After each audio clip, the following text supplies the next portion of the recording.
ஒரு கடைக்கு போனேன், 5 ரூபா பணத்தை எடுத்து கொடுத்தேன். ஒரு தினசரி பத்திரிகையை கேட்டேன்.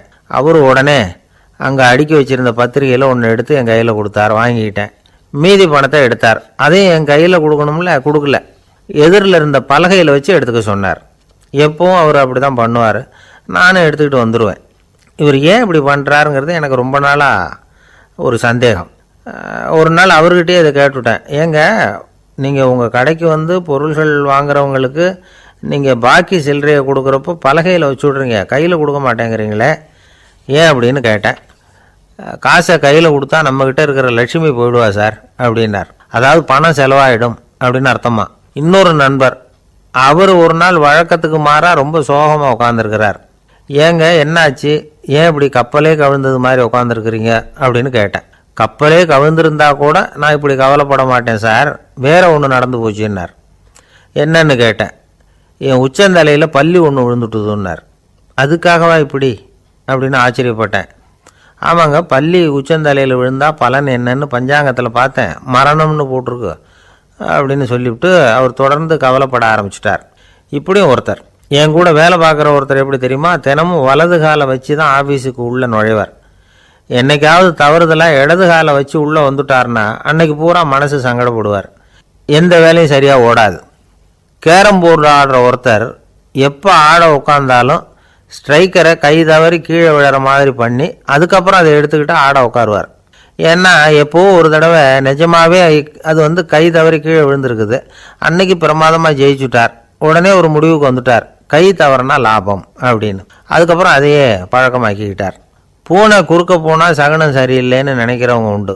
ஆனால் ஒருத்தர் எப்படி தெரியுமா, அவர் வெளியில் கிளம்புற சமயம் பக்கத்து வீட்டு ரேடியோவில் மியாவ் மியாவ் பூனை குட்டின்னு பாட்டு சத்தம் கேட்டால் கூட போதும், சகனம் சரியில்லைன்னு பிரயாணத்தை கேன்சல் பண்ணிவிடுவார். இப்போ இவ்வளவு எதுக்கு சொல்கிறோம்னா, அளவுக்கு மீறின சகுன நம்பிக்கைகள் இருக்குது பாருங்கள், இதோட பயமும் சேர்ந்துக்கிட்டதுன்னு வச்சுக்கோங்க, இது ஒருத்தருடைய மனநிலையை பாதிச்சிடும். இது வந்து உளவியல் நிபுணர்கள் சொல்கிற கருத்து. வாழ்க்கையே தடுமாற வச்சிரும். பாதுகாப்பு இல்லாத உணர்வு, ஒரு விதமான டிப்ரெஷன் மனநிலை, இதெல்லாம் தான் இதுக்கு காரணமாக அமையலாம். ஒரு காலத்தில் பிரஷ்யா அப்படின்னு ஒரு தேசம் இருந்தது. இப்போ ஜெர்மனி இருக்குல்ல, இதோட பெரும்பகுதி ஒரு காலத்தில் பிரஷ்யாங்கிற பேரில் இருந்தது. அப்போ அதுக்கு அரசராக இருந்தவர் மகா ஃப்ரெடரிக், அதாவது ஃப்ரெடரிக் தி கிரேட் அப்படின்னு சொல்லுவாங்க. அந்த ராஜாவுக்கு ஒரு சந்தேகம், நாம் பல வகையான வரிகளை விதித்து வசூல் பண்ணுறோம், அப்படி பண்ணி வருமானம் குறைஞ்சிக்கிட்டே போகுதே, இதுக்கு என்ன காரணமாக இருக்கும்? இதுதான் அவருக்கு ஏற்பட்ட சந்தேகம். ஒரு சமயம் அந்த அரசர் தம்முடைய அமைச்சர்களையும் பிரபுக்களையும் தளபதிகளையும் கூப்பிட்டு ஒரு விருந்து வச்சார். விருந்து முடிஞ்சதும் அவங்கள பார்த்து இந்த சந்தேகத்தை கேட்டார். வரிகள் அதிகமாக விதித்து வருமானம் குறையறதுக்கு என்ன காரணம் அப்படின்னு கேட்டார். பல பேருக்கு இதுக்கு சரியாக பதில் சொல்ல தெரியல. அனுபவசாலியான ஒரு தளபதி எழுந்திருச்சார். அரசே, அது எப்படிங்கிறத இப்போ உங்களுக்கு காட்டுறேன்னார். உடனே ஒரு பெரிய பனிக்கட்டி ஒன்றை தன்னுடைய கையில் எடுத்தார். அதை அப்படியும் எப்படியும் திருப்பி பார்த்தார். அப்புறம் அடுத்தவர்கிட்ட கொடுத்தார். அவர் அதை அப்படியும் இப்படியும் திருப்பி பார்த்துட்டு அடுத்தபடியாக இருந்தவர்கிட்ட கொடுத்தார். இப்படியே இதை ஒவ்வொருத்தராக பார்த்துட்டு ஒவ்வொரு கையாக மாறி கடைசியில் மன்னர் கைக்கு போய் சேர்ந்தது. மன்னர் கைக்கு அந்த பனிக்கட்டி போய் சேர்ந்தப்போ அது கொஞ்சம் கொஞ்சமாக உருகி ஒரு பட்டாணி கடலை சைஸுக்கு ஆகிட்டுது. மன்னர் யோசனை பண்ணார், வரி அதிகமாக போட்டாலும் வந்து சேர்றது குறைவாக இருக்கிறதுக்கு என்ன காரணம் அப்படிங்கிறது அவருக்கு புரிஞ்சு போச்சு. காலம்தான் மாறிட்டு இருக்கே தவிர இந்த கையூட்டு வாங்குற பழக்கம் மாறினதாக தெரியல. இன்னொரு ராஜா இருந்தார். அவர் தன்னுடைய ராஜாங்கத்தில் லஞ்ச ஊழலே சுத்தமாக இருக்கக்கூடாது அப்படின்னு நினச்சார். அவர்கிட்ட பல்வேறு துறைகளுக்கும் பொறுப்பாக இருந்த பல பேரும் ரொம்ப சுத்தமாகவும் நேர்மையாகவும் இருந்தாங்க. ஒரே ஒருத்தர் மட்டும் எல்லார்கிட்டையும் லஞ்சம் வாங்கிட்டே இருந்தார். அவரை வேறு வேறு துறைகளுக்கு மாற்றி பார்த்தாரு. அந்த ராஜா என்னென்னமோ பண்ணி பார்க்குறாரு. எந்த வேலையை கொடுத்தாலும் அதுலேயும் லஞ்சம் வாங்கிறதுக்கு ஒரு வழியை உண்டு பண்ணிக்குவார் அந்த ஆள். ராஜாவுக்கு இது ஒரு பெரிய தலைவலியாக போட்டுது. இவர் என்ன பண்ணுறது, இவருக்கு என்ன வேலையை கொடுக்கறது, கொஞ்சம் கூட லஞ்சம் வாங்கிறதுக்கு சான்ஸே இல்லாத ஒரு வேலையை கொடுக்கணும் அப்படின்னு திட்டம் போட்டார். ஒரு நாள் அவருக்கு அந்த உத்தரவும் போட்டுட்டார். அதாவது அவருக்கு என்ன வேலைன்னா, கடற்கரையில் தான் அவருக்கு ஆஃபீஸ், அங்கேயே இருந்துக்க வேண்டியது. தினமும் எத்தனை கடல் அலை கரையில் வந்து மோதுது அப்படிங்கிறத கணக்கெடுத்து ராஜாவுக்கு தெரிவிக்க வேண்டியது. இதுதான் அவருக்கு வேலை. பேசாமல் அலையை எண்ணிட்டு உட்காந்துருக்கட்டும், அப்போவாவது அவர் லஞ்சம் வாங்குகிற சந்தர்ப்பம் இல்லாமல் போயிடும் அவருக்கு அப்படின்னு நினச்சார் ராஜா. இந்த ஆள் கடற்கரைக்கு போய் டியூட்டியில் ஜாயின் பண்ணிக்கிட்டார். ஒரே மாதத்தில் அங்கே சொந்தமாக ஒரு பிரம்மாண்டமான மாளிகை கட்டிவிட்டார். ராஜாவுக்கு இது பெரிய ஆச்சரியமாக போச்சு. அலைய என்ற வேலையில் அந்த ஆள் எப்படி பணம் சம்பாதிச்சார் அப்படின்னு விசாரித்து பார்த்தார் அக்கம் பக்கத்தில். அந்த ஆள் என்ன பண்ணியிருக்கிறாருன்னா, கடற்கரையில் போய் பொறுப்பை ஏற்றுக்கிட்ட உடனே அங்கே இருந்த மீனவர்கள்கிட்ட எல்லாம் இந்த கரையில் ஒரு நாளில் மோதுகிற அலைகள் எத்தனை அப்படின்னு கேட்டிருக்காரு. அது எப்படிங்க தெரியும்னு இருக்காங்க அவங்க. தினமும் அந்த எண்ணிக்கை தெரியணும். நம்ம ராஜாவுக்கு தினமும் அறிக்கை அனுப்பணும், டெய்லி ரிப்போர்ட்டு. தவறுனா நீங்கள் இந்த கடலில் போய் மீன் பிடிக்கிறதுக்கு ராஜாவோட அனுமதி கிடைக்காது அப்படின்ட்டுருக்காரு.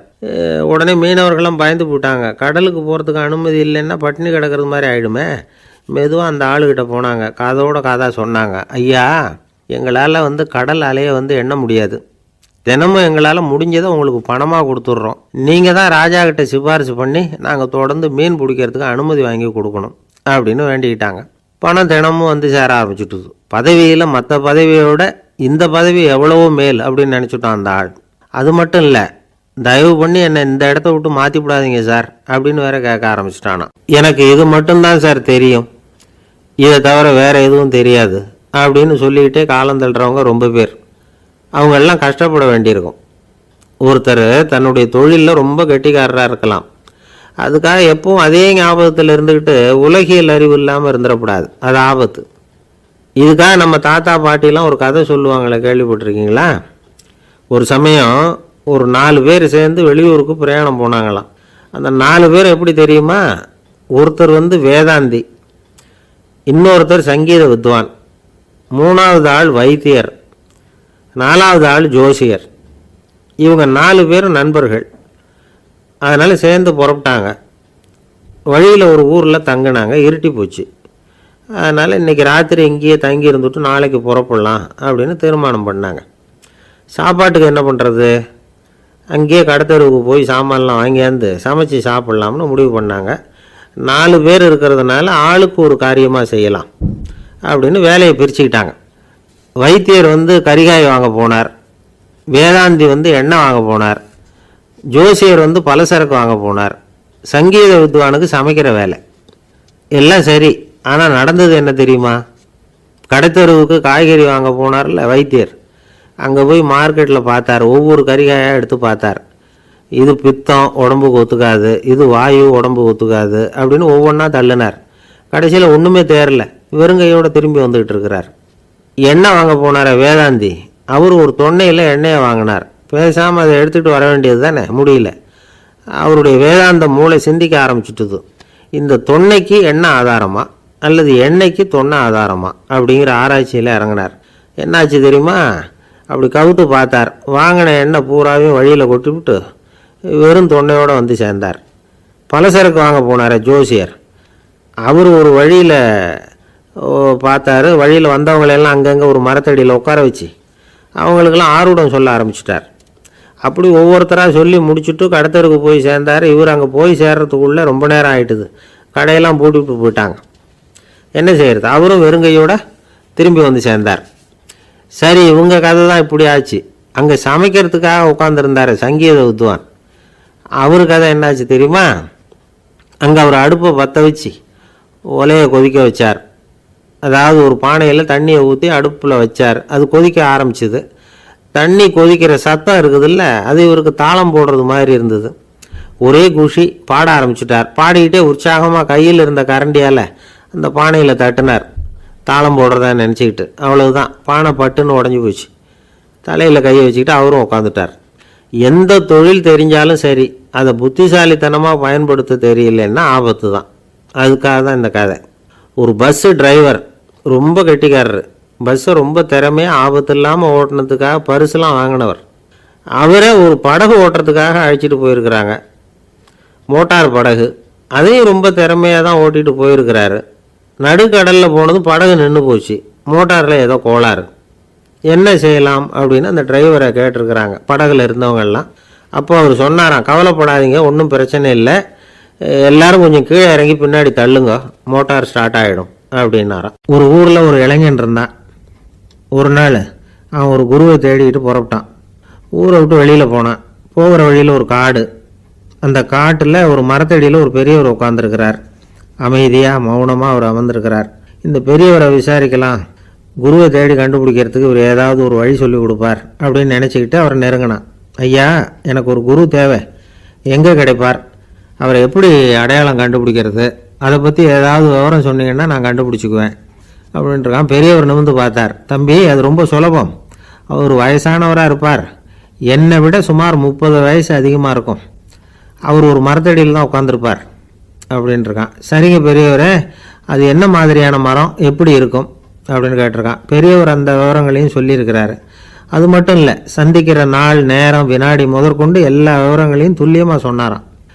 இவ்வளவு விவரங்களை இவரால் எப்படி சொல்ல முடியுது அப்படின்னு இவனுக்கு ஆச்சரியம். இருந்தாலும் அந்த பெரியவர் கடைசியாக ஒரு விவரம் சொன்னார்.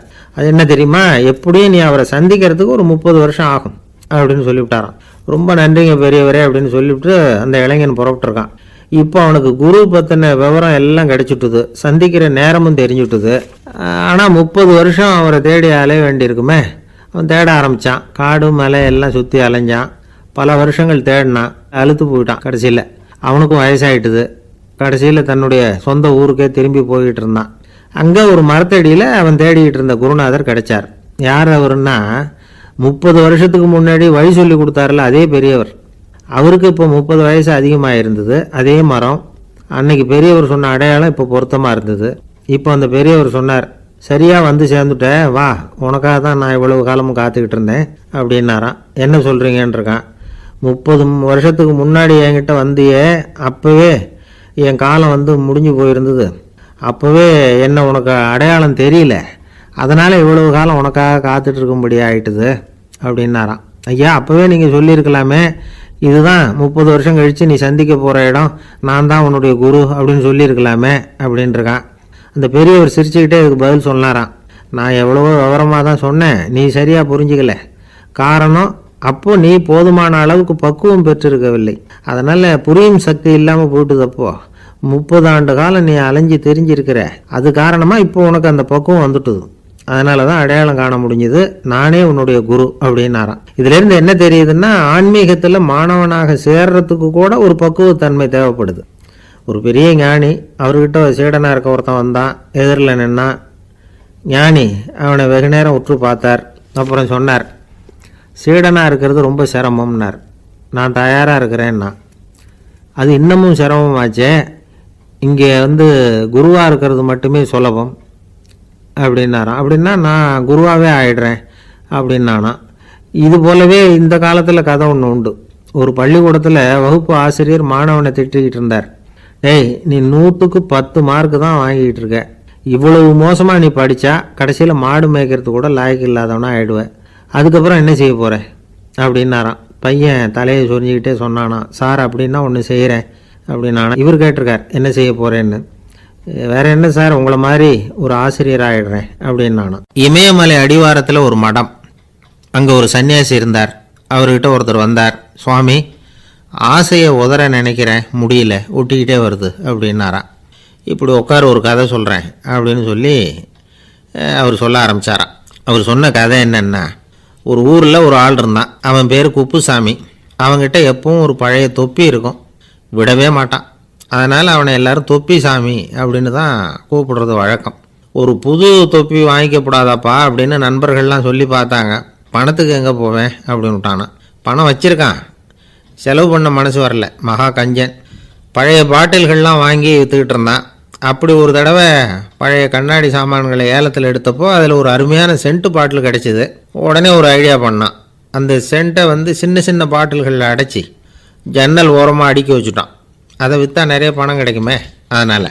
இதுக்கு இடையில் ஒரு நாள் அவன் வந்து அப்படியே உட்காந்துருந்தான். அந்த நேரம் நண்பன் வந்தான். ஏண்டா, உன் பழைய தொப்பியை மாற்றப்படாதா, ஊரில் எல்லோரும் கேலி பேசுகிறாங்களே ஒன்று தொப்பி சாமின்னு அப்படின்னு சொல்லி கேட்டிருக்கான்.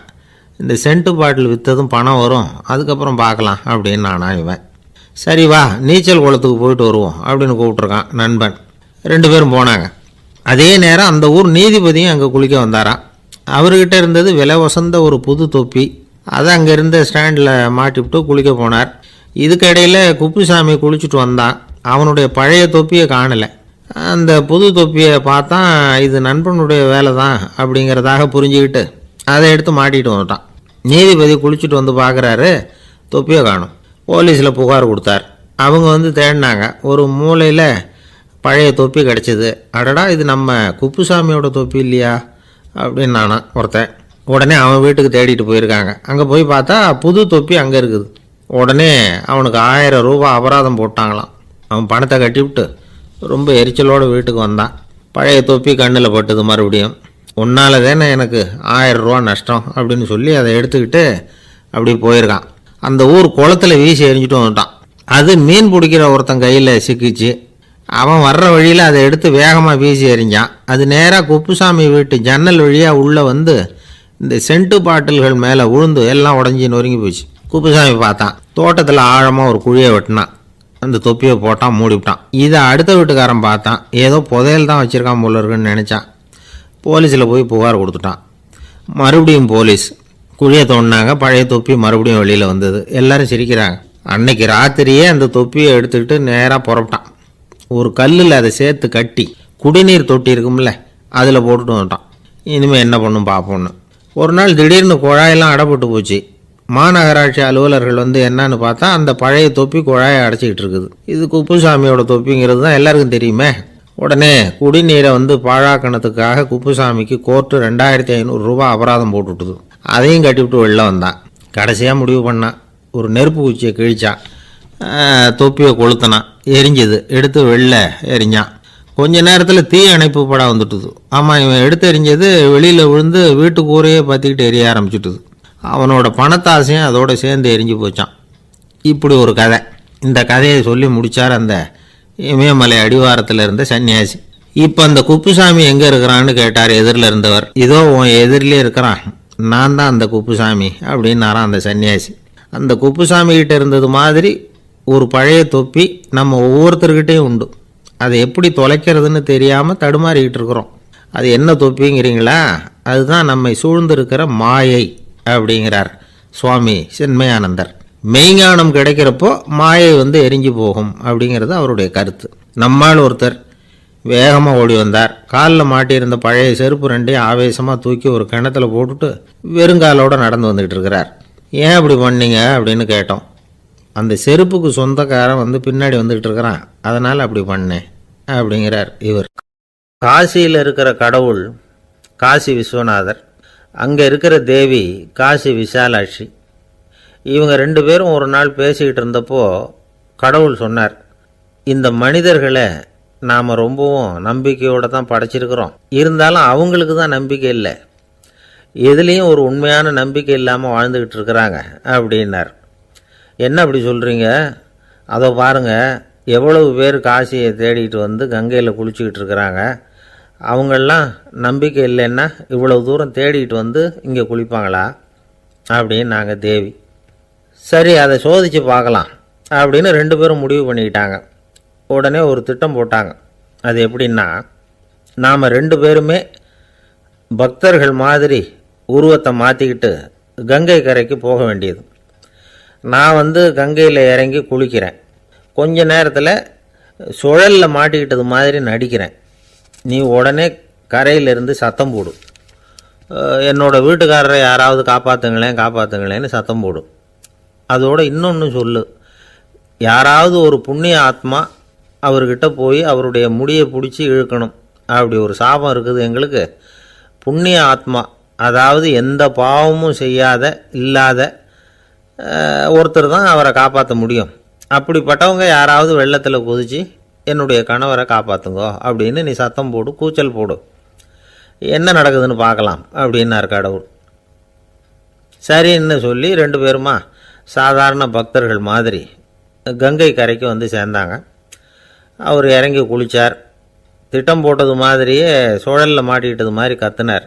கரையில் இருந்த அந்த அம்மா, ஐயோ என் கணவரை காப்பாற்றுங்களேன், யாராவது காப்பாற்றுங்களேன்னு கத்துனாங்க. பல பேர் ஓடி வந்தாங்க. உடனே இவங்க, பாவம் இல்லாத புண்ணிய ஆத்மா ஒருத்தரால் தான் என்னுடைய கணவர் காப்பாற்றப்படணுங்கிறது விதி, அப்படி ஒரு சாபம் இருக்குது, அதனால் புண்ணிய ஆத்மா யாராவது அவர்கிட்ட போய் அவர் முடியை பிடிச்சி தூக்குனா அவரை காப்பாற்றி கொள்ளலாம் அப்படின்னாங்க. இவங்க இப்படி சொன்னதும் எல்லாரும் திகைச்சு போய் நின்றுட்டாங்க. ஒவ்வொருத்தருக்கும் அவங்க செஞ்ச பாவம்லாம் ஒவ்வொன்றா ஞாபகத்துக்கு வர ஆரம்பிச்சுட்டுது. சரி, இதுக்கு நாம் லாயக்கு இல்லை அப்படின்னு சொல்லி ஒதுங்கி போக ஆரம்பிச்சிட்டாங்க எல்லாம். இந்த சமயத்தில் யாரோ ஒருத்தர் வேகமாக ஓடி வந்தார். ஆற்றுல குதிச்சார்.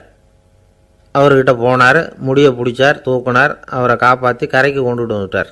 அப்படி காப்பாற்றின அந்த ஆளை இவங்க 2 பேரும் தனியாக கூப்பிட்டுக்கிட்டு ஒரு மண்டபத்துக்கு வந்துட்டாங்க. வந்து விசாரிக்கிறாங்க. நீ யாரப்பா அப்படின்னு கேட்குறாங்க. ஏதும் தெரியாத மாதிரி. நான் இந்த ஊர் அன்ன சத்திரத்தில் வேலை செய்கிற ஒரு சமையல்காரன் அப்படிங்கிறார். நீ வந்து கங்கையில் குளிக்கிறது உண்டான்னு கேட்டிருக்காங்க. நான் இந்த ஊர்லேயே தான் இருக்கிறேன், இருந்தாலும் தினமும் கங்கையில் குளிக்கிறது இல்லை, எப்போவாவது ஒரு நாள் அங்கே குளிப்பேன் அப்படின்னார். கங்கையில் மூழ்கி எழுந்திரிச்சா பாவம்லாம் தொலையும்னு சொல்கிறாங்க. அப்படி இருக்கிறப்போ அங்கே இன்றைக்கி கங்கையில் குளிச்சுக்கிட்டு இருக்கிறவங்கெல்லாம் தங்களை வந்து புண்ணிய ஆத்மாவா நினைக்கல.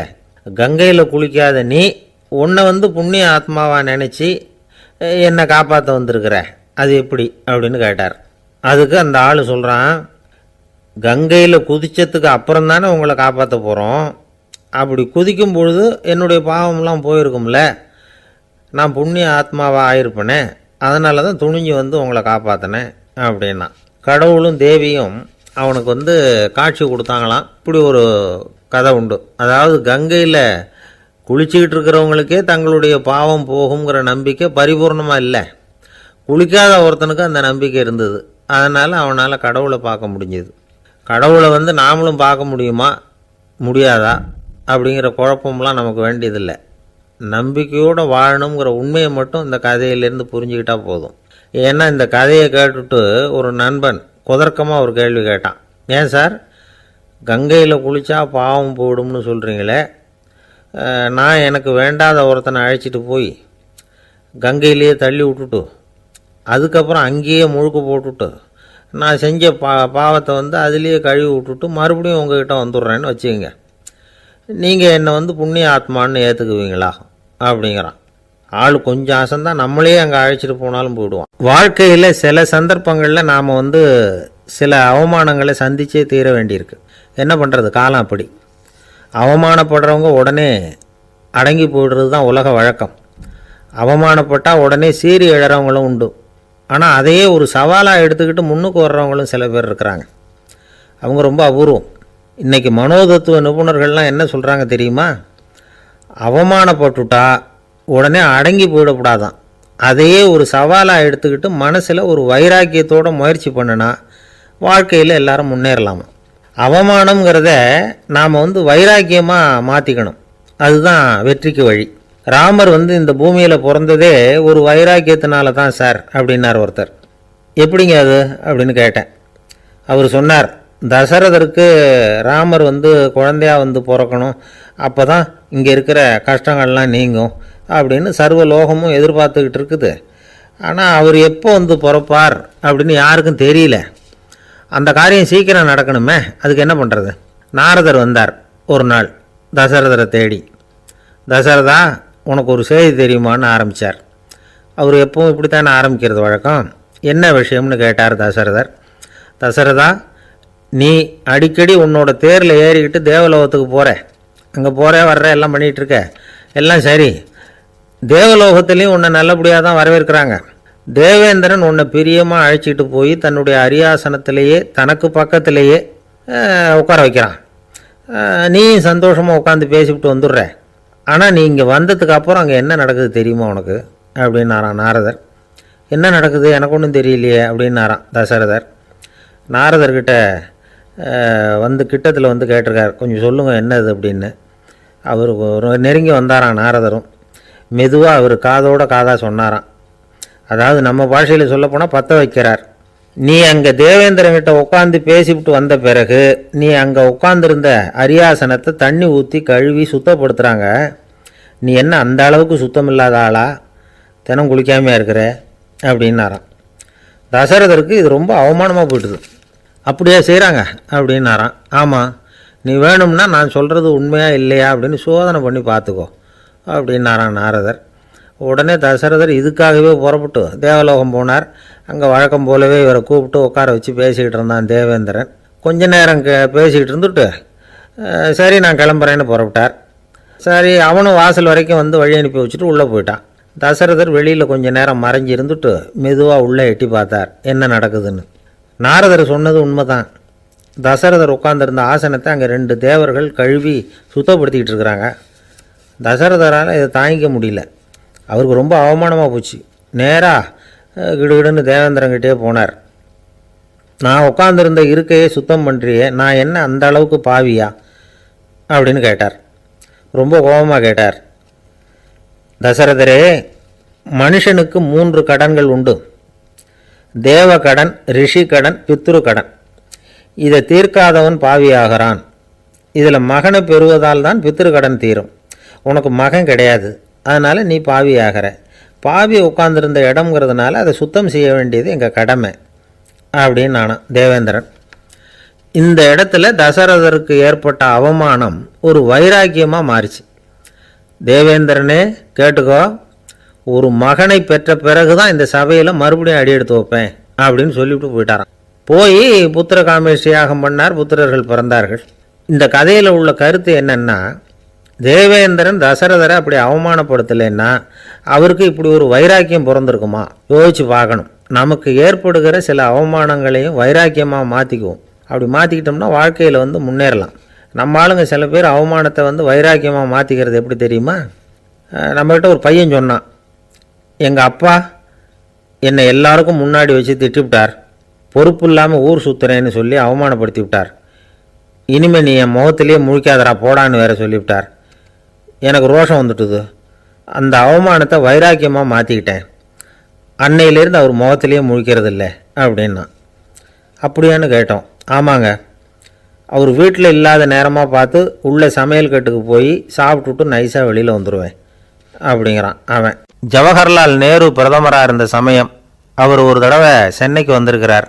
இங்கே சில முக்கிய நிகழ்ச்சிகளில் கலந்துக்கிறதுக்காக வந்திருந்தார். ஆளுநர் மாளிகையில் ஒரு நாள் ராத்திரி தங்கி மறுநாள் புதுடெல்லி புறப்படுறதாக ஏற்பாடு. நிகழ்ச்சியிலெல்லாம் முடிச்சுக்கிட்டு ஆளுநர் மாளிகையில் தங்கி இருக்கிறார். அன்றைக்கு இரவு படிக்கிறதுக்கு ஒரு முக்கியமான புத்தகம் அவருக்கு தேவைப்பட்டது. அந்த சமயத்தில் உலக அளவில் ஒரு முக்கியமான பொருளாதாரம் சம்பந்தமான ஒரு புத்தகம் வெளியாகி இருக்கிற விஷயம் அவருக்கு தெரியும். அந்த புத்தகம் மெட்ராஸுக்கு வந்திருக்குமா, அது இங்கே கிடைக்குமா அப்படின்னு விசாரிச்சிருக்கிறார் நேருஜி. அவர் இப்படி கேட்ட உடனே அங்கே இருந்தவங்கெல்லாம் ரொம்ப பரபரப்பாக செயல்பட ஆரம்பிச்சுட்டாங்க.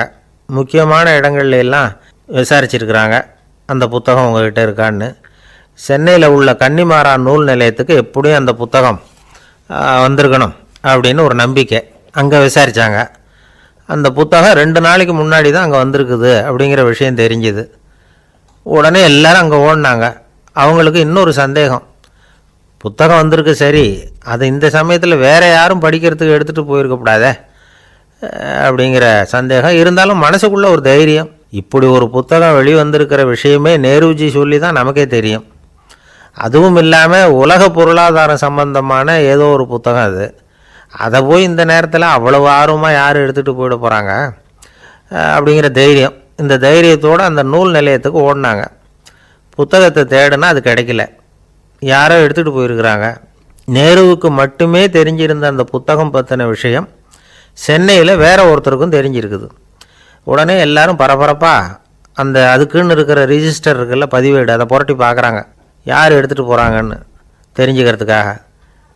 எடுத்துகிட்டு போனவங்க அதில் கையெழுத்து போட்டிருப்பாங்கல்ல, அதை பார்த்து யாருன்னு தெரிஞ்சுக்கலாம் அப்படிங்கிறதுக்காக தான் அதை புரட்டுறாங்க. அதோ அந்த புத்தகத்தோட பேர் பக்கத்தில் அதை எடுத்துக்கிட்டு போனவங்க கையெழுத்து உத்து பார்க்குறாங்க எல்லாரும். அதில் போட்டிருக்குது பேர் CN அண்ணாதுரை அப்படின்னு எழுதியிருந்தது. அவர் தான் பேரறிஞர் அண்ணா. நேரு படிக்க விரும்பின ஒரு புத்தகத்தை அதே நேரம் படிக்க விரும்பின இன்னொரு தலைவர் இவர். படிக்கிறதுல அவருக்கு இருந்த ஆர்வத்தை நாம் தெரிஞ்சுக்கணும்னா அதுக்கு எவ்வளவோ சம்பவங்கள் இருக்குது. கடைசி காலத்தில் அவர் அடையாறு மருத்துவமனையில் படுத்திருக்கிறார். அவருக்கு ஒரு முக்கியமான அறுவை சிகிச்சை செய்ய வேண்டியிருக்குது அவசரமாக. அமெரிக்காவிலேருந்து டாக்டர் மில்லர் வந்திருக்கிறார். அவர்கிட்ட கேட்குறார், டாக்டர் நாளைக்கே அறுவை சிகிச்சை செய்ய போகிறீங்களா அப்படின்னு. ஆமாங்கிறார் டாக்டர் மில்லர். நாளைக்கு மறுநாள் செஞ்சுக்கிறேனே அப்படின்னாரான் அண்ணா. ஏன் ஏதாவது நாள் பார்க்குறீங்களான்னு கேட்டிருக்கார். இல்லை, ஒரு புத்தகத்தை படிச்சுக்கிட்டு இருக்கிறேன், அதை நாளைக்குள்ளே முடிச்சிருவேன், அதுக்கப்புறம் நான் இறந்தாலும் கவலை இல்லை அப்படின்னாரான் இவர். அவர் தான் அறிஞர் அண்ணா. சங்ககால நூல்கள்லேருந்து சமீபத்தில் வந்த நூல்கள் வரைக்கும் எல்லாம் அவர் படிச்சிருக்கிறார். ஒரு திருமண விழாவில் அவர் பேசும்பொழுது சொன்ன விஷயம் இது. சங்க காலத்தில் காதலியை மணக்க விரும்புகிறவனுக்கு அவனுடைய தந்தை வீர சோதனைகள்லாம் வைப்பார். போய் புலிப்பல் கொண்டுக்கிட்டு வா, அப்போ தான் என் பொண்ணை கொடுப்பேன் அப்படின்னு சொல்லுவார். காதலன் உடனே காட்டுக்கு போவான், ஒரு புலியை கொன்று அதனுடைய பல்லை கொண்டுக்கிட்டு வருவான். அதை வீர பதக்கத்தில் பதிச்சு அவனுக்கு மாமனார் சூட்டுவார் கல்யாண சமயத்தில். இப்போலாம் காதலன் கிட்ட அப்படி சொல்ல முடியாது. இப்போலாம் காதலன் கிட்ட காட்டுக்கு போய் புலிப்பல் கொண்டுக்கிட்டு வான்னு யாராவது சொன்னால் புலி தான் மாப்பிள்ளையாக வந்து சேரும் அப்படின்னார். ஒருத்தர் ஓடி வந்தார், இன்னொருத்தரை பார்த்து, சார் உங்கள் சைக்கிளை ஒரு நாள் இரவல் கொடுங்களேன், பக்கத்து ஊருக்கு போயிட்டு வர வேண்டியிருக்கு அப்படின்னார். இவர் சைக்கிளை கொடுத்து பத்திரமா கொண்டுகிட்டு போங்கன்னார். சார் இதை பத்திரமா கொண்டு போகிறேன், கவலையே வேணாம், ஏன்னா இது உங்களோட சைக்கிள் அப்படின்னு நான் நினைக்கல, என்னோட சைக்கிளாக நினைக்கிறேன் அப்படின்னார். அதுக்கப்புறம் தான் இவருக்கு உண்மையாகவே பயம் வந்துட்டுது. ஏன்னா அவர் சொன்னது மாதிரி அதை தன்னோட சைக்கிளாகவே நினச்சி தள்ளிட்டு போட்டால் என்ன பண்ணுறது? எது எதை நம்முடையதா நினைக்கணுங்கிறதுக்கு ஒரு வரையறை இருக்குது. சில பேர் ஆஃபீஸையே வீடாக நினச்சி விடுறது உண்டு. அப்படிப்பட்டவங்க கூட வீட்டை ஆஃபீஸாக நினைக்கிறது இல்லை. ஏன்னா வீட்டில் இவர் ஆஃபீஸராக நடந்துக்க முடியறதில்ல. இதெல்லாம் ஒரு பக்கம் இருக்கட்டும், இப்போ விஷயத்துக்கு வருவோம். பொறியியல் மேதை டாக்டர் விஸ்வேஸ்வரய்யா இருந்தார் இல்லையா, பாரத ரத்னா விருதெல்லாம் கொடுத்தாங்களே. ஆஃபீஸ் வேலை வேற, சொந்த வேலை வேற அப்படிங்கிறதுக்கு ஒரு உதாரணமாக இருந்தவர் அவர். மைசூர் மகாராஜா கிட்ட திவானா இருந்தார். அவர் ஒரு நாள் அரசாங்க வேலை காரணமாக வெளியூர் போயிருந்தார். ஹாசன்கிற ஊருக்கு பக்கத்தில் ஒரு பயண மாளிகை, அங்கே தங்கிவிட்டார். ராத்திரி அங்கே தங்கி இருந்துட்டு விடிஞ்சதும் ஊருக்கு திரும்புறதாக திட்டம். ராத்திரி தூங்கிறதுக்கு ரொம்ப நேரம் ஆயிட்டுது. ரொம்ப நேரம் வரைக்கும் அரசாங்க சம்பந்தப்பட்ட வேலைகளையே பார்த்துக்கிட்டு இருக்கிறார். அரசாங்க ஃபைல்கள் நிறைய இருந்தது. அதையெல்லாம் ஒவ்வொன்றா எடுத்தார், படித்து பார்த்தார், பரிசீலனை பண்ணார். அதில் எழுத வேண்டியதை எழுதினார், கையெழுத்து போட்டார். ஒரு வழியாக அந்த வேலையெல்லாம் முடிஞ்சுது. அதுக்கப்புறம் என்ன பண்ணார்னா, தன்னுடைய சூட்கேஸை திறந்தார். அதிலிருந்து 2 மெழுகுவத்தியை எடுத்து கொளுத்தி வச்சார். அந்த பயண மாளிகையில் அது வரைக்கும் எரிஞ்சுக்கிட்டு இருந்த மின்சார விளக்குகளை அணைச்சுட்டார். அதுக்கு பிறகு அந்த மெழுகுவத்தி வெளிச்சத்தில் சில புத்தகங்களை தொடர்ந்து படிக்க ஆரம்பிச்சிட்டார். அந்த பயண மாளிகையில் பணியாளராக இருந்தவர் இதை பார்த்துட்டு ஓடி வந்தார். மறுபடியும் மின் விளக்க போடுறதுக்காக போனார். விஸ்வேஸ்வரய்யா அதை பார்த்துட்டு போட வேணாம்ட்டாராம். இது வரைக்கும் நான் அரசாங்க அலுவல்களை கவனிச்சுக்கிட்டு இருந்தேன், அதனால் மின் விளக்குகள் அப்போ எரிஞ்சதில் தப்பு இல்லை. இப்போ நான் புத்தகம் படிச்சுக்கிட்டு இருக்கேன், இது என்னுடைய சொந்த வேலை, இங்கே இருக்கிற மின் விளக்கு அதுக்காக ஏன் எரியணும் அப்படின்னு கேட்டாராம். இப்போ இருக்கிற சில அரசு பணியாளர்கள்கிட்ட இந்த சம்பவத்தை பேச்சோட பேச்சா சொல்லி பார்த்தேன். அவங்களால இதை ஜீரணிக்கவே முடியல. நேர்மை தேவைதான் சார், அதுக்காக அவ்வளவு தூரத்துக்கு அது தேவையா அப்படிங்கிறாங்க. விஸ்வேஸ்வரய்யா அப்படி பண்ணினது தான் ஒரு நேர்மையாளர் அப்படின்னு இந்த உலகத்துக்கு நிரூபிக்கணுங்கிறதுக்காக இல்லை. தான் அப்படி நடந்து காட்டினா தன்னை சுற்றி இருக்கிறவங்களும் அதை கேள்விப்படுறவங்களும் முடிஞ்ச அளவுக்கு பொது வாழ்க்கையில் அரசு பணியில் நேர்மையை கடைபிடிக்க முயற்சி பண்ணலாமே அப்படிங்கிறதுக்காகத்தான். இப்போவும் சில பேர் இருக்கிறாங்க, இவங்க ஆஃபீஸ் வேற வீடு வேறன்னு நினைக்கிறது இல்லை, அவ்வளோ உரிமை. ஒருத்தர் அப்படிதான், அவருக்கு அவசரமாக 5000 ரூபா தேவைப்பட்டது. ஆஃபீஸு பணத்தை எடுத்துக்கிட்டார். அந்த நேரம் பார்த்து ஆடிட் வந்துட்டுது, ஆப்பிட்டுக்கிட்டார். விசாரணை நடக்குது. அவர் சொல்கிறார், சார் நான் நேரம் காலம் பார்க்காம ஆஃபீஸில் வேலை செய்வேன், ஏன்னா அதை என்னோட ஆஃபீஸாக நினைக்கிறேன். அவசரத்துக்கு அந்த பணத்தை எடுத்தேன், மறுபடியும் வச்சுடலாம்னு தான் இருந்தேன், அதுக்குள்ளே இப்படி ஆயிட்டுது. நீங்கள் என்ன நினச்சாலும் சரி, நான் ஆஃபீஸ் வேற வீடு வேற அப்படின்னு நினைக்கிறது இல்லை, அது என்னோட சுபாவம் அப்படின்னார். விசாரணை பண்ணவர் தீர்ப்பு வழங்கினார். உங்கள் சுபாவத்துக்கு மதிப்பு கொடுத்து நானும் தீர்ப்பு வழங்குறேன். நீங்கள் கொஞ்ச நாள் ஜெயிலில் இருந்துட்டு வாங்க, அது உங்களுக்கு கஷ்டமாக இருக்காதுன்னு நினைக்கிறேன். ஏன்னா அங்கே போனாலும் நீங்கள் உங்கள் சுபாவப்படி வீடு வேற ஜெயில் வேறன்னு நினைக்க மாட்டீங்க அப்படின்னாராம்.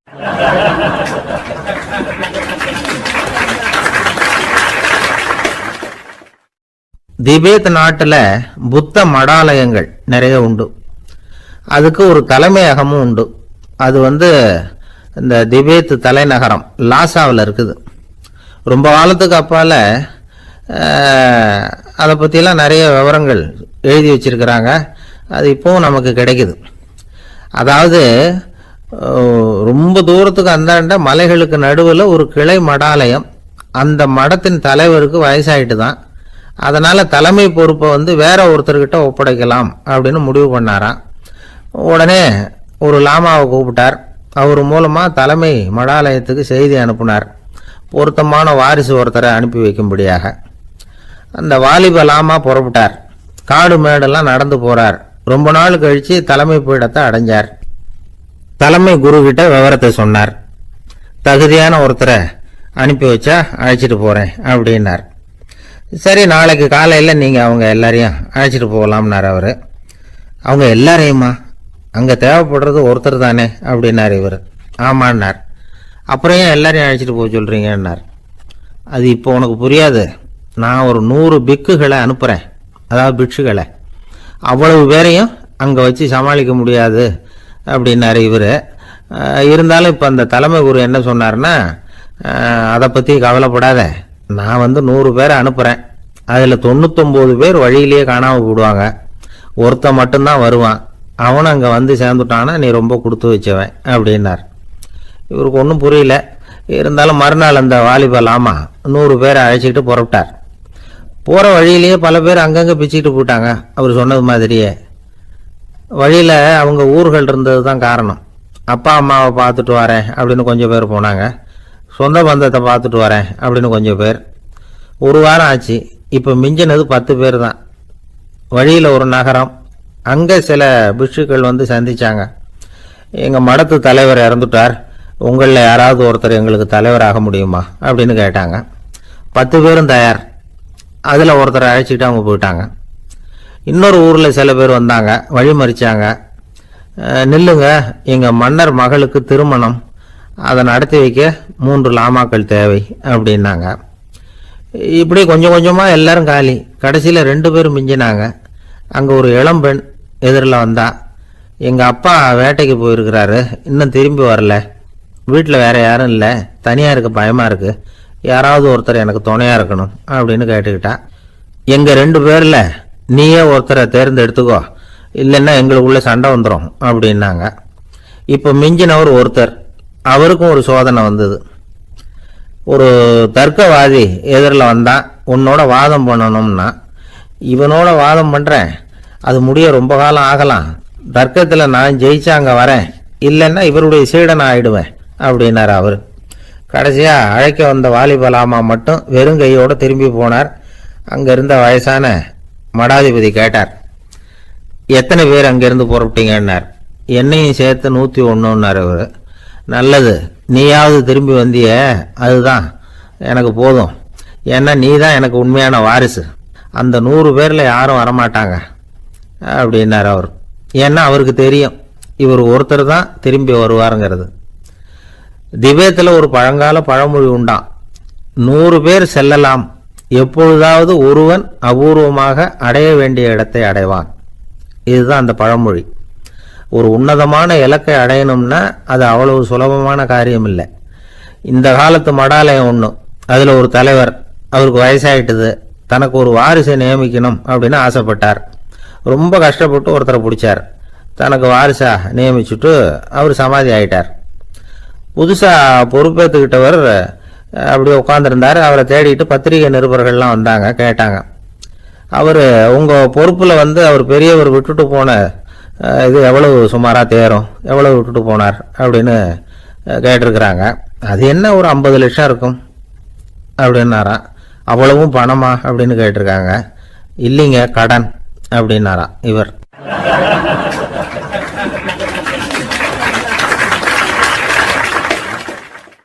ஒரு நண்பர் யாருக்கோ ஃபோன் பண்ணிட்டு இருந்தார்.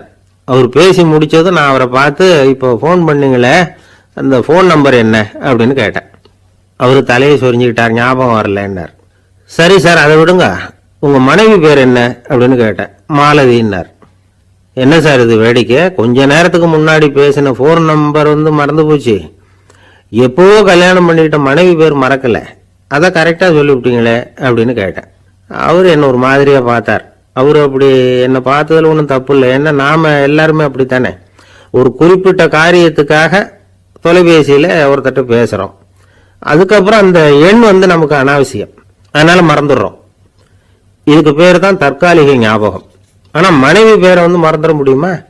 முடியாது. அது அவசியமான ஒன்று. அடிக்கடி அந்த பேரை உபயோகப்படுத்துகிறோம், அதனாலேயும் அது முக்கியங்கிறதுனாலேயும் அதை மறக்கிறது இல்லை. இதுக்கு பேர் நிரந்தர ஞாபகம். சரி, இந்த தற்காலிக ஞாபகம், நிரந்தர ஞாபகம், இது ரெண்டு ஞாபக அளவுகளையும் கட்டுப்படுத்துறது எது அப்படின்னா மூளைக்குள்ள நடக்கிற மின்சார நடவடிக்கைகள் தான். தற்காலிக ஞாபகம் ஒரு மின்னல் மாதிரி தோன்றி மறையுது. நிரந்தர ஞாபகம் ஒரு படிவம் போல மூளையில படிஞ்சுடுது. ஒரு சம்பவத்தின் பல பிரதிகள் மூளையில பல்வேறு பகுதிகளிலேயும் படிகிறதுனால ஒன்னு மறைஞ்சாலும் மறந்தாலும் இன்னொன்னு மறையறதில்லை. இப்படிப்பட்ட நிலைமையில தான் இந்த தொண்டையில இருக்கு, வாயில வரமாட்டேங்குது சார் அப்படிமா. ஒருத்தருக்கு எந்த துறையில ஆர்வமும் ஈடுபாடும் அதிகமோ அது சம்பந்தமான ஞாபக சக்தி அதிகமா இருக்கும். தொழிலை விரும்புகிற ஒரு டெலிபோன் ஆபரேட்டருக்கு எண்கள்லாம் நல்ல ஞாபகம் இருக்கும். அது மாதிரி கவிஞர்களுக்கு வார்த்தைகள் நல்ல ஞாபகத்தில் இருக்கும்.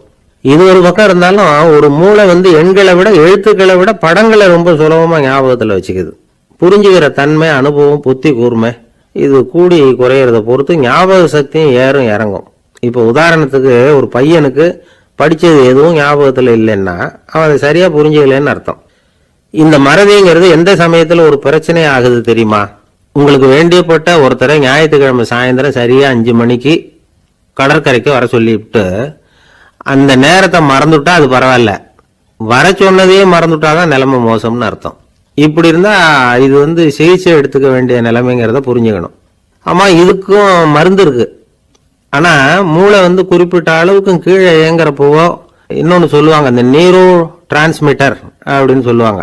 அப்படிங்கிற மூளை ரசாயனம் ரொம்பவும் குறைஞ்சி போறப்போ மட்டும்தான் உபயோகப்படும். டாக்டர் என்ன சொல்றாங்க தெரியுமா?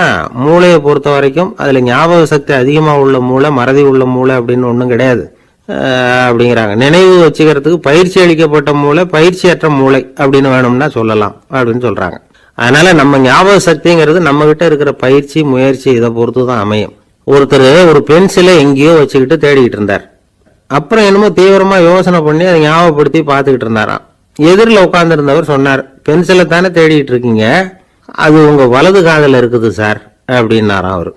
இதுக்கு அவரு சொல்லியிருக்காரு, பென்சிலை வலது காதில் தான் வச்சிருக்கேங்கிறது எனக்கு நல்லா ஞாபகம் இருக்கு, ஆனா எது வலது காதுங்கிறது தான் மறந்து போச்சு அப்படின்னாராம். அவர் அதை தான் யோசிச்சுட்டு இருந்திருக்கிறார்.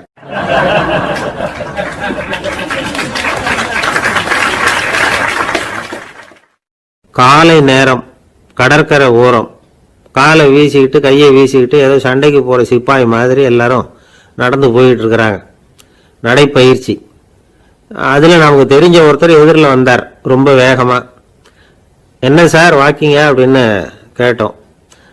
அவரால் ஆமாம்னு பதில் சொல்ல முடியல, அவ்வளவு கஷ்டம். மூச்சு விடுறதுக்கே வாயை திறந்து மூடிட்டு இருக்கிறார். எங்க பேசுறது? கொஞ்சம் நின்று நிதானிச்சு மூச்சு விட்டுட்டு அதுக்கப்புறம் சொன்னார் ஆமா அப்படின்னு. என்ன சார் இவ்வளவு வேகம்னு? உங்க பேச்சை கேட்டுட்டு தான் சார் நடக்க ஆரம்பிச்சோம். நீங்க தான் அடிக்கடி சொல்லிட்டு இருந்தீங்க நடக்கிறது நல்லதுன்னு. அன்னையிலேருந்து ஆரம்பிச்சுட்டேன், ஆனாலும் ரொம்ப கஷ்டமா இருக்குது சார். இப்போ பாருங்க, உங்ககிட்ட சுலபமா பேசக்கூட முடியல, மூச்சு வாங்குது, உடம்பு கூட வலிக்கிறது மாதிரி இருக்கு அப்படின்னு அவர் பாட்டுக்கு பேச ஆரம்பிச்சிட்டார். உங்களை யாரு சார் இவ்வளவு வேகமா நடக்க சொன்னது? வேகத்தை குறைங்க, மெதுவா நடங்க அப்படின்னும். நீங்க நடக்கிறதுனால என்னென்ன சௌகரியம்னு அன்னைக்கு சொன்னீங்களே தவிர சௌகரியமா நடக்கிறது எப்படின்னு சொல்லலையே அப்படின்னாரு அவர். இன்னமும் லேசா மூச்சு வாங்கிக்கிட்டே சொன்னா கூட இவர் சொல்றதுலயும் ஒரு நியாயம் இருக்கு. அதனால இந்த நடைப்பயிற்சி பண்றவங்க கவனிக்க வேண்டிய சில முக்கியமான குறிப்புகள் இருக்கு. அது என்னென்னங்கிறத அவங்க தெரிஞ்சுக்கணும். அது தெரிஞ்சு வச்சுக்கிறது நல்லது. இதெல்லாம் மருத்துவ நிபுணர்கள் சொல்ற குறிப்புகள். அவங்க என்ன சொல்றாங்க தெரியுமா? உங்க வயசு 40க்கு மேலையா? உங்க எடை இருக்க வேண்டியதை விட 10 கிலோ அதிகமா இருக்குதா? நீங்க புகை பிடிக்கிறவரா? இதய நோய், ரத்த நாள நோய், உயர் ரத்த அழுத்தம் இப்படி ஏதாவது உங்களுக்கு உண்டா? அப்படின்னா நீங்க உங்க இஷ்டத்துக்கு வரிஞ்சு கட்டிக்கிட்டு நடைப்பயிற்சி பண்ண ஆரம்பிச்சிடாதீங்க. முதல்ல ஒரு மருத்துவ பரிசோதனை பண்ணிக்கோங்க, அதுதான் நல்லது அப்படின்னு அவங்க சொல்றாங்க. நடக்கிறப்போ, உடற்பயிற்சி செய்யறப்போ மார்பு பகுதியில அல்லது வேற எங்கேயாவது தொடர்ந்து வலி இருந்ததுன்னா பயிற்சியை நிறுத்தி விட்டு டாக்டரை போய் பார்க்கணும். நடைப்பயிற்சி பண்றப்போ உங்க சக்திக்கு தகுந்த மாதிரி மெதுவா அதிக கஷ்டம் இல்லாம முன்னேறலாம். அங்க என்ன போட்டியா வைக்கிறாங்க? முந்திக்கிட்டு போய் என்ன பண்ண போறோம்? பரிசா வாங்க போறோம். அதனால நிதானம் அவசியம் அப்படிங்கிறது அவங்க ஆலோசனை. தொந்தரவு கொடுக்காத ஷூ, ட்ரெஸ் இதுகளை உபயோகப்படுத்துங்க. பாதத்துல ஆடு தசை இருக்குல்ல, அங்க ஏதாவது பிரச்சனை இருந்ததுன்னா டாக்டரை பாருங்க. இந்த பாதத்துல வலி வரும் அந்த இடத்துல. வெயில் காலமா இருந்தா தலைக்கு தொப்பி வச்சுக்கோங்க. பணியில் நடந்தாலும் அப்படி தான். தலையை பத்திரமா பார்த்துக்குங்க. நம்மக்கிட்ட ஏதோ கொஞ்சம் உருப்படியாக தெரியறது அதுதானே. உடற்பயிற்சிக்கு முன்னாடி பின்னாடி பயிற்சி செய்கிறப்போ நிறைய தண்ணி குடிக்கலாமா. முதல் 1 மாசத்துக்கு கொஞ்சம் தளர்த்தியாக சாவகாசமாக நடக்கலாம். மணிக்கு 3 அல்லது 4 கிலோமீட்டர் வேகம்னு வச்சுங்களேன். அதுக்கப்புறம் வேகத்தை அதிகப்படுத்தலாம். மணிக்கு 6 அல்லது 8 கிலோமீட்டர் அளவுக்கு நடக்கலாம். நல்ல கையை வீசிக்கிட்டு நடக்கணும். மூச்சு விடுற எண்ணிக்கை அதிகரிக்கணும். இது மாதிரி ஒரு 30 நிமிஷம் நடக்கலாம். தனியா நடந்து போறதுக்கு உங்களுக்கு என்னமோ மாதிரி இருக்குதா, கூட யாரையாவது சேர்த்துக்குங்க. ஒரு குரூப்பா சேர்ந்து போகலாம். நடக்கிறதுங்கிறத ஒரு சந்தோஷமான சமாச்சாரமா ஆக்கிக்கணும். தினம் இப்படி நடக்க வேண்டி இருக்குதே அப்படின்னு புலம்பிக்கிட்டே போகக்கூடாது. சில பேர் நடக்கிறப்போ கடந்த காலத்தை அசை போட்டுக்கிட்டே போவாங்க. சில பேர் வருங்காலத்தை அசை போட்டுக்கிட்டே போவாங்க. சில பேர் முக்கியமான திட்டம்லாம் இப்படி நடக்கிறப்போ தான் தீர்மானம் பண்ணுவாங்க. நடக்கிறதுனால மன இறுக்கம் குறையுது, பரபரப்பு குறையுது, மன ஆற்றல் பெருகுது, தன்னம்பிக்கை வளருது, முதுமை தள்ளி போகுது, செயல்திறன் அதிகரிக்குது. இதை தவிர உடம்புக்கும் பல விதமான சௌகரியங்கள் ஏற்படுது. அதனால இதுவரைக்கும் நடக்க ஆரம்பிக்காதவங்க இனிமே இந்த குறிப்புகளை கவனத்தில் வச்சுக்கிட்டு நடக்க ஆரம்பிச்சுடலாம். சார்லஸ் லேம்ப் அப்படின்னு ஆங்கில இலக்கிய மேதை ஒருத்தர், அவர் ஒரு தரம் உடம்பு சரியில்லைன்னு டாக்டர்கிட்ட போனாராம். டாக்டர் அவரை பார்த்துட்டு, நீங்கள் தினமும் காலையில் வெறும் வயத்தில் நடக்கணும் அப்படின்னாராம். வெறும் வயத்தில் நடக்கிறதுக்கு நான் தயார், ஆனால் வயிறு கிடைக்கணுமே சார், யார் வயத்து மேலே நடக்கிறது டாக்டர் அப்படின்னு கேட்டாராம் இவர்.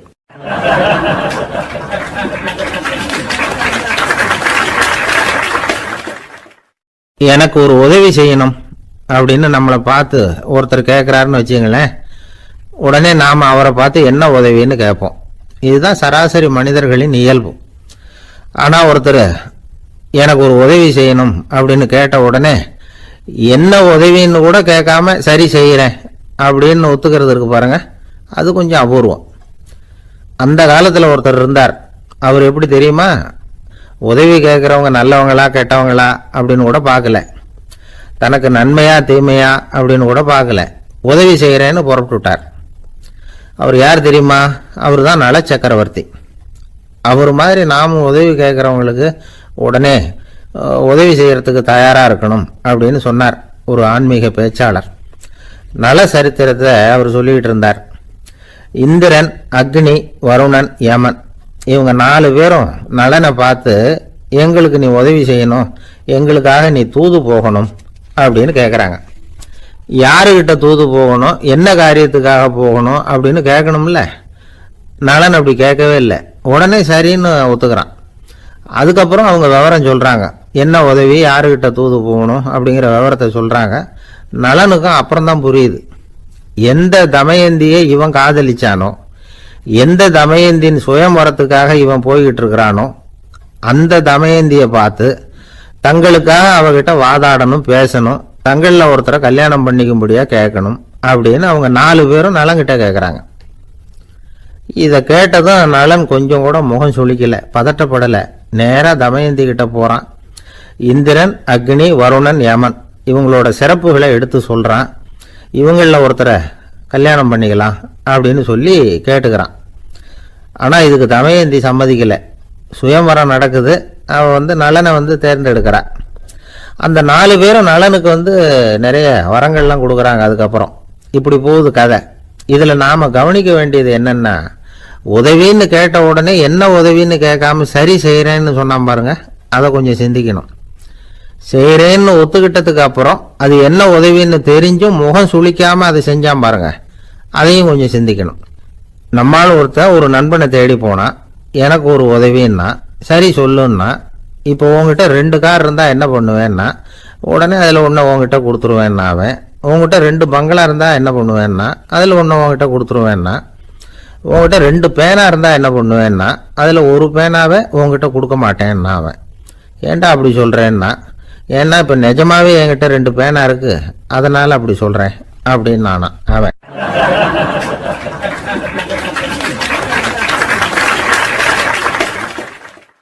ரொம்ப பேருக்கு கூட்டத்தில் பேசுறதுன்னா பயம். நமக்கு ஒன்றும் தெரியாதுன்னு மற்றவங்க நினைச்சிடக்கூடாதுங்கிற எண்ணம் தான் இதுக்கு காரணம். ரொம்ப முக்கியமான ஒரு கூட்டம்னா பயமும் அதிகமாக இருக்கும். முக்கியமானவங்கெல்லாம் வருவாங்களே, அவங்கெல்லாம் நம்மளை பற்றி மட்டமாக நினச்சிருவாங்களே அப்படிங்கிற பயம் வந்துடும்.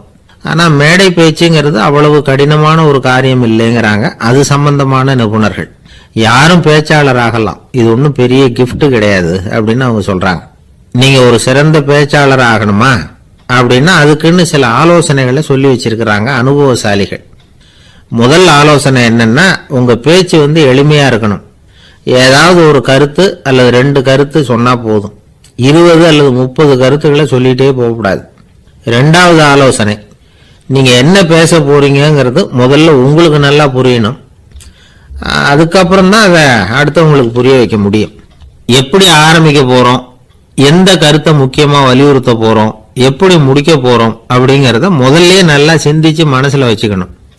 கடைசியா என்ன சொல்றீங்களோ அதுதான் கேட்கறவங்க மனசுல நிற்கும். 3வது ஆலோசனை என்னன்னா, உங்க பேச்சு சுருக்கமா இருக்கணும்.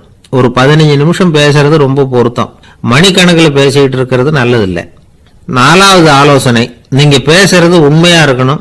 உங்களுக்கு உண்மையான அனுபவங்கள் இருக்கும், அதை சொல்லலாம். உங்களுடைய உண்மையான அனுபவங்களை மற்றவங்களோட பகிர்ந்துக்கணும், அதுதான் முக்கியம். 5வது ஆலோசனை, ஆரம்பத்தில் கொஞ்ச நேரம் உங்களை பற்றியும் எதிரில் உள்ளவங்களை பற்றியும் சம்பந்தப்படுத்தி ஏதாவது பேசி ஒரு நெருக்கத்தை ஏற்படுத்திக்கணும். ஒவ்வொருத்தரும் இப்போ இவர் பேச போகிறது நம்ம சம்பந்தப்பட்டது அப்படின்னு நினைக்க ஆரம்பிச்சிருவாங்கல்ல, அதுக்கப்புறம் அவங்க கேட்க தயாராயிட்டாங்கன்னு அர்த்தம். எதிரில் உட்காந்துருக்கிற கூட்டத்திலிருந்து 3 பேரை தேர்ந்தெடுங்க. அதாவது வலது பக்கம் ஒருத்தர், நடுவில் ஒருத்தர், இடது பக்கம் ஒருத்தர். அதாவது உங்களை ரொம்ப கனிவாகவும் ஆர்வமாகவும் பார்க்குறவரா பார்த்து தேர்ந்தெடுத்துங்க மனசுக்குள்ள.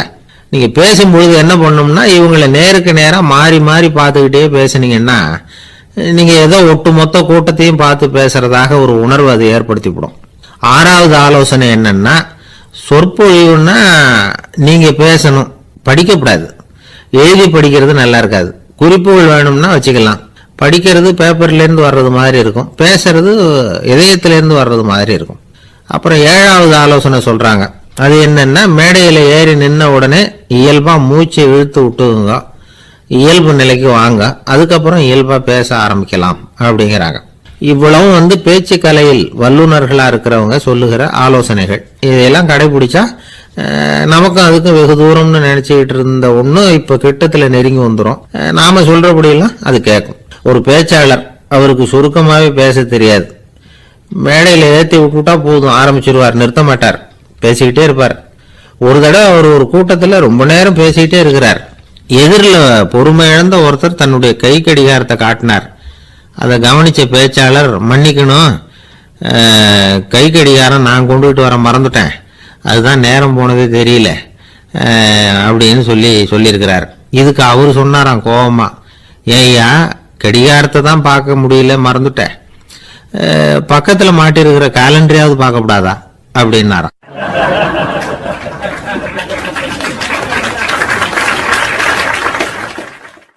கப்பல் கடல்ல போயிட்டு இருக்கு. புயல், சூறாவளி, அலையெல்லாம் பெருசு பெருசா ரொம்ப உயரமா உண்டாகுது. கடுமையான காற்றிலேயும் வேகமான அலைகள்லேயும் சிக்கி அந்த கப்பல் தடுமாறுது. திசை மாறி போச்சு. எந்த பக்கம் போயிட்டு இருக்கிறோம்னே தெரியல. அந்த கப்பலை செலுத்திக்கிட்டு இருந்த மாலுமி ரொம்ப சாமர்த்தியமா செயல்பட்டார். தன்னுடைய அறிவாற்றலையும் திறமையையும் முழுமையா பயன்படுத்தினார். அந்த கப்பலை கட்டுப்படுத்தினார். மெதுவா அந்த சூறாவளியிலிருந்து கப்பலை காப்பாத்தி கரைக்கு கொண்டுட்டு சேர்த்துட்டார். மாலுமின்னு ஒருத்தர் இருந்ததுனால அந்த மரக்கலம் காப்பாற்றப்பட்டது. மாலுமின்னு ஒருத்தர் இல்லைன்னு வச்சுக்கோங்க, அந்த கப்பலோட கதி என்னவா இருக்கும் யோசிச்சு பாருங்க. ஒரு கோபக்காரனுடைய நிலைமையும் அப்படித்தானா. கோபக்காரன்கிறவன் ஒரு மாலுமி இல்லாத மரக்கலம் அப்படிங்கிறார் நபிகள் நாயகம். கொந்தளிக்கிற கடல்ல கொடுமையான அலைகளின் உச்சியில அல்லல் படுகிற மரக்கலத்தை விட மோசமானது கோபக்காரனின் நிலைமை அப்படிங்கிறது அவருடைய கருத்து. அது மாதிரி இதுன்னு சொல்லல, அதை விட மோசம் இது அப்படிங்கிறார். ஏன் தெரியுமா? ஒரு கப்பல் கடல்ல தடுமாறினா அதை சரிப்படுத்த மாலுமி இருக்கிறார். அவர் தன்னுடைய சாமர்த்தியத்தினால அதை கட்டுப்படுத்தி சரியான வழிக்கு கொண்டுட்டு வந்துருவார். ஆனா கோபக்காரனுடைய நிலைமை அப்படி இல்லை அப்படிங்கிறார் நபிகள் நாயகம். மனித மனம் ஒரு மரக்கலம், அறிவு அதுல இருக்கிற மாலுமி. மாலுமி மரக்கலத்தை செலுத்துறான், அவனுக்கு கட்டுப்பட்டு அது ஓடுது. ஆனா கோபக்காரன்கிற மனுஷங்கிட்ட அறிவுங்கிற மாலுமி சரியா வேலை செய்ய மாட்டான். ஏன்னா கோபம் அந்த மாலுமியின் கண்களை அவிச்சிரும், காதுகளை கேட்காம பண்ணிவிடும். கண்ணையும் காதையும் மூடிவிட்டு கப்பலை ஓட்டுனா எப்படி ஓட்டுறது? அதனால கோபக்காரன் மாலுமி இல்லாத மரக்கலம். இடி மின்னல்ல மாட்டிக்கிட்டு கஷ்டப்படுற கப்பல் மாதிரி கஷ்டப்படுறான். பெரியவங்கள்லாம் என்ன சொல்றாங்க? உனக்கு கெடுதல் பண்ணவனுக்கும் நீ நன்மையை செய், எவருடைய விருப்பு வெறுப்பையும் பொருட்படுத்தாதே. பரம எதிரிக்கும் நீ நன்மை செய்ய ஆரம்பிச்சா உன்னுடைய தூய நிலையை பார்த்துட்டு அவனும் உனக்கு நெருக்கமான நண்பனா ஆயிடுவான். இதுதான் பெரியவங்க நமக்கு சொல்லி இருக்கிறது. புனித குர்ஆன் சொல்றது என்ன?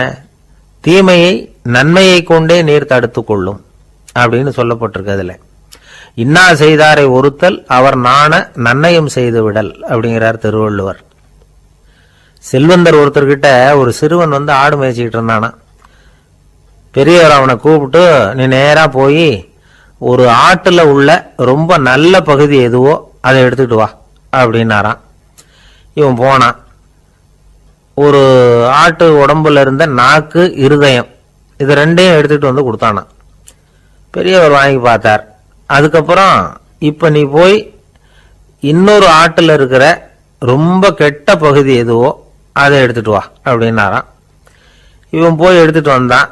அவன் கையில் இருந்தது மறுபடியும் அதே மாதிரி நாக்கு, இருதயம், இது ரெண்டும் தான். என்னது இப்பவும் அதையே கொண்டுட்டு வந்திருக்கிற அப்படின்னாராம் பெரியவர். இவன் சொன்னானா, ஒரு உடம்புல உள்ள ரொம்ப நல்ல பொருளும் இதுதான், ரொம்ப கெட்ட பொருளும் இதுதான் அப்படின்னு. இளம் வயசுல இப்படி பதில் சொன்னவர் தான் பேரறிஞர் லுக்மானுல் ஹக்கீம் அவர்கள். கோபப்படாம இருந்தா இது ரெண்டும் நல்லா வேலை செய்யும், கோபப்பட்டா இது ரெண்டும் மோசமா வேலை செய்யும். அதை புரிஞ்சுக்கிறதுக்காகத்தான் இன்னைக்கு இந்த தகவல். கோபம் வந்துட்டா நாம என்ன செய்யறோங்கிறது நமக்கே தெரியாது. ஒருத்தர் டாக்டர் கிட்ட போனார் அவசரமா. டாக்டர், எனக்கு இப்ப கடுமையான கோப வெறி, எனக்கு கண்ணு மண்ணு ஒன்றும் புரியல, உடனடியாக அதை கட்டுப்படுத்தணும், உடனே இதுக்கு ஏதாவது ஒரு மாத்திரை கொடுங்க ப்ளீஸ் அப்படின்னார். அந்த டாக்டரும் உடனே ஒரு மாத்திரையை கொடுத்து, இதை உடனே போடுங்க, நான் தண்ணி கொண்டுட்டு வரேன்னு உள்ள போனார். தண்ணியோடு திரும்பி வந்தார். இவரு சொன்னார், டாக்டர், நீங்க கொடுத்த மாத்திரை ரொம்ப பெருசா இருந்தது, இருந்தாலும் கஷ்டப்பட்டு முழுங்கிட்டேன்னார். டாக்டர் சந்தேகத்தோட மேசையை பார்க்கிறார். பார்த்தா மாத்திரை அங்கேயே இருக்குது, பேப்பர் வெயிட்ட காணல.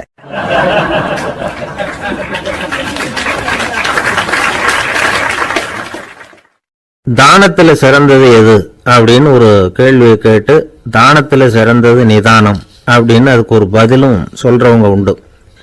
நிதானம் வந்து ரொம்ப அவசியம், அதுவும் இன்றைய உலகத்துக்கு ரொம்ப அவசியம். இன்னைக்கு உலகம் ரொம்ப பரபரப்பா போயிட்டு இருக்குது. பொறுமையா இருக்கணும்னு நினைக்கிறவங்களால கூட அப்படி இருக்க முடியறதில்ல. பொறுமையை சோதிக்கிறது மாதிரி பல சம்பவங்கள், அதையெல்லாம் சந்திச்சே தீர வேண்டி இருக்குது. எங்க போனாலும் கியூல நிக்க வேண்டி இருக்குது, எங்க போனாலும் காத்துக்கிட்டு இருக்க வேண்டி இருக்கு. ஆபீஸ்லயோ வீட்லயோ கூட நீங்க நிதானமா பொறுமையா நடந்துக்க தெரியலன்னா உங்களுக்கு சிடுமூஞ்சி, முசுடு, இப்படிலாம் பேர் வச்சிருவாங்க. அது உங்களுக்கு தேவையா? சரி, வாழ்க்கையில் வந்து பொறுமைசாலின்னு பேர் வாங்கறதுக்கு என்ன வழி? முதல் பாயிண்ட், நீங்க நினைக்கிறது, எதிர்பார்க்கறது, செய்யறது எல்லாமே 100% கரெக்டா நடக்கணும்னு ஆசைப்படக்கூடாது. எதுவா இருந்தாலும் அதுல ஓரளவுக்கு தவறு நடக்கலாம் அப்படிங்கறத எதிர்பார்த்தே இருக்கணும். ஓரளவுக்கு வந்து அதை அனுமதிக்கணும். ஒரு நண்பரை வந்து 6 மணிக்கு ஒரு இடத்துக்கு வர சொல்லி இருக்கிறீங்க, 6 மணிக்கு அவர் வரல, உடனே பொறுமை இழந்து நடந்துக்க கூடாது. ஒரு 10 நிமிஷம் டிலே ஆகலாம். ஒரு வர்ற வழியில வந்து பஸ்ஸு கூட ஏதாவது டிராபிக்ல மாட்டிருக்கலாம். அதெல்லாம் எதிர்பார்த்தே கொஞ்சம் காத்திருக்கிறதுல ஒன்றும் தப்பு இல்லை. சில சமயம் டிலே ஆகிறது கூட நல்லதா முடியும். ஒரு பஸ்ஸை தவற விட்டுட்டு, ஐயோ கொஞ்சம் ஒரு 2 நிமிஷம் முன்னாடி வந்திருந்தா பிடிச்சிருக்கலாமே அப்படின்னு தவிச்சுக்கிட்டு இருப்பாங்க சில பேர். அடுத்தபடியா வர்ற பஸ் நேரடியா நீங்க போக வேண்டிய இடத்துக்கே கொண்டு போய் விடுற பஸ்ஸா கூட இருக்கலாம். அது உங்களுக்கு முன்னாடி தெரியாதுல்ல. சில நெருக்கடியான சூழ்நிலைகளை வந்து தமாஷா எடுத்துக்கிறதுக்கு பழகிக்கணும். சில இடங்களுக்கு போறப்ப காத்திருக்கிறதுக்கு நம்ம மனசை தயார்படுத்திக்கிட்டே போகணும். ஒரு ரயிலுக்கோ பஸ்ஸுக்கோ அல்லது விமானத்துக்கோ கப்பல் பிரயாணத்துக்கோ போறப்போ அங்க போய் நீங்க மணிக்கணக்கில் கூட காத்துக்கிட்டு தான் இருக்கணும். புறப்படுற நேரம் கூட மாறலாம். நீங்க போய் சேர்ந்ததும் அது உடனே புறப்படணும்னு கட்டாயமா என்ன? அது மாதிரி சமயத்துல படிக்கிறதுக்குன்னு சில சுவாரஸ்யமான புத்தகங்களையும் கையில் எடுத்துக்கலாம். உங்களை சுத்தி எவ்வளவோ சுவாரஸ்யமான சம்பவங்கள் நடந்துகிட்டு இருக்குது இல்ல, அதையெல்லாம் வேடிக்கை பாருங்க. எதுக்காக காத்துக்கிட்டு இருக்கிறோமோ அந்த காரியத்துல உண்மையாவே நமக்கு ஒரு அக்கறை இருந்தா நமக்கு போர் அடிக்காது. சில கோயில்கள்ல பார்த்திருப்பீங்க, தரிசனத்துக்காக பக்தர்கள் நாள் கணக்குல காத்துக்கிட்டு இருப்பாங்க. அவங்களாம் அழுத்துக்கிறது இல்லை. ஆண்டவனை தரிசிக்கணுங்கிற உண்மையான அக்கறை இருக்கிறதுனால அவங்களுக்கு போர் அடிக்கிறது இல்லை. ஆனால் சில சினிமா தியேட்டரில் கூட பார்க்கலாமே, சினிமா கியூ கூட அப்படி தான். சாயந்தரம் 6 மணி ஆட்டத்துக்கு காலம்பரம் 6 மணிக்கே போய் கூட காத்துக்கிட்டு இருப்பாங்க. அவங்களுக்கெல்லாம் போர் அடிக்காது, படம் பார்க்குற ஆர்வம். இன்னொரு முக்கியமான விஷயத்த நாம் பழக்கப்படுத்திக்கணும். லிவ் ஃபார் தி மூமெண்ட் அப்படிங்கிறாங்க நிபுணர்கள். ரொம்ப பேர் எப்படின்னா அடுத்தபடியாக நடக்க போகிற விஷயத்திலேயே கவனமாக இருப்பாங்க. அந்த நினைப்புலேயே இந்த நிமிஷத்தை பொறுமை இல்லாமல் கழிப்பாங்க. ஒருத்தர் இருக்கார், அவர் எப்படின்னா ஆஃபீஸ் முடியறதுக்குள்ளேயே சார் 5 மணிக்கெல்லாம் ரெடியாக இருங்க, நாம் அந்த ஹோட்டலில் போய் டிஃபன் சாப்பிட்ணும் அப்படின்னு 4 மணிலேருந்து சொல்லிகிட்டு இருப்பார். 4:55க்கே பரபரப்பாக ஓடி வருவார். 2 பேரும் புறப்படுவோம், ஹோட்டலுக்கு போவோம், சாப்பிட்டுக்கிட்டு இருப்போம். அப்படி சாப்பிட்டுட்டு இருக்கிறப்பே சார் சாப்பிட்டு முடித்தது நேராக ஒரு ஜவுளி கடைக்கு போகிறோம் அப்படிம்பார். பரபரக்க சாப்பிட்டு முடிப்பார், புறப்படுவார். ஜவுளி கடையில் அவசரமாக சீக்கிரம் பில் போடுங்க சார், சினிமாவுக்கு நேரம் ஆகிடும்பார். சினிமா தியேட்டரில் உட்காந்து அடுத்தபடியாக எங்கே டின்னர் சாப்பிட்றதுன்னு யோசனை பண்ணிகிட்டு இருப்பார். ராத்திரி படுக்கையில் விழுந்ததுக்கு அப்புறமும் நாளைக்கு காலையில் எழுந்திரிச்சதும் அதை பண்ணணும் இதை பண்ணணும்னு திட்டம் போட்டுக்கிட்டே இருப்பார். அதாவது எப்பவும் அடுத்த நிமிஷம், அடுத்த நாள், அடுத்த வாரம், அடுத்த வருஷம், இதுதான் அவங்க சிந்தனை. இந்த நிமிஷம் என்ஜாய்மெண்ட்டை அவங்க இழந்துடுறாங்களாம். அதனால தான் வாழ்நாள் பூரா பொறுமையின்மை, அவஸ்தை, அல்லல். அதனால் நாம் எல்லாரும் வாழ்க்கையில் நிதானமாக இருக்கிறதுக்கு கற்றுக்கணுமா. அதுக்காக இந்த நிதானத்துக்கு வேறு விதமான அர்த்தம் பண்ணிக்கக்கூடாது. ஒருத்தர் அப்படித்தான் ஒரு தடவை அவருடைய குதிரை காணாமல் போயிட்டு தான். அதுக்காக அவர் கவலைப்படலை, நிம்மதியாக இருந்தார், சந்தோஷமாக இருந்தார். என்ன சார் இது, உங்கள் குதிரை திருட்டு போயிட்டுதுங்கிறீங்க, நீங்கள் கவலைப்படாமல் இருக்கிறீங்களே அப்படின்னு கேட்டாங்களாம். அதுக்கு அவர் சொல்லியிருக்கார், நல்ல வேலை சார், கட்டியிருந்த குதிரை காணாமல் போயிருக்குது, நான் அது மேலே உட்காந்துருக்க